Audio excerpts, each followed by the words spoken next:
अगर ईश्वर दयानंद नहीं होते तो हमें कुछ इस मंच से कहने का अधिकार नहीं होता और आप लोगों को तो सुनने का अधिकार नहीं होता।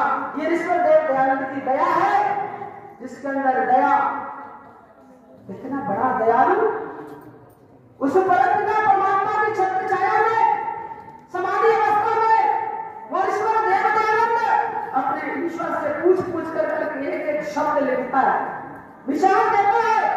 ऐसे पवित्र मंच को हम अपनाना नहीं चाहते, ऐसे आर्य समाज के विद्वानों की बात सुनना नहीं चाहते और कहते ये है कि आर्य समाज ईश्वर को नहीं मानते, आर्य समाज देवी देवताओं को नहीं मानते। अरे मैं इस मंच से बता देना चाहता हूं कि आर्य समाज जितना ईश्वर को मानता है दुनिया में कोई मतलब भी मान नहीं सकता। जितना आर्य समाज का विद्वान ईश्वर को जानता है, ईश्वर की आज्ञा में चलता है, उतना कोई चल नहीं सकता।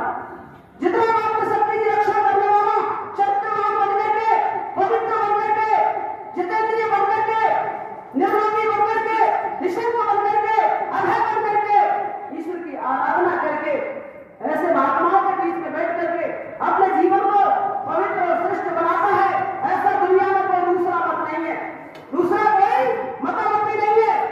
इस मंच से स्वामी दयानंद ने चैलेंज किया था।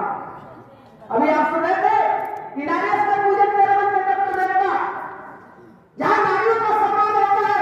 इससे पूर्व हमारे संदीप आर्य जी कह रहे थे जहां गौ मारी जाती है और जिस घर के अंदर गौ होती है तो इतिहास गवाह है।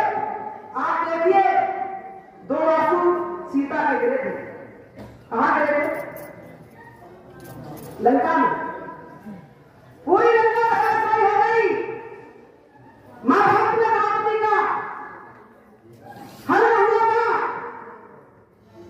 ऐसे ऐसे वीर विद्वान, वक्ता, श्रेष्ठ विद्वान बैठे हुए थे, देख रहे थे उस दृश्य को।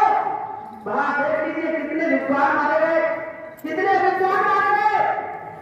ये पतन का कारण जो हुआ महाभारत के 1000 पूर्व से 999 मत इस धरा पर उपस्थित होकर के अपना कुप्रचार करने लगे थे। जो आप सुन रहे थे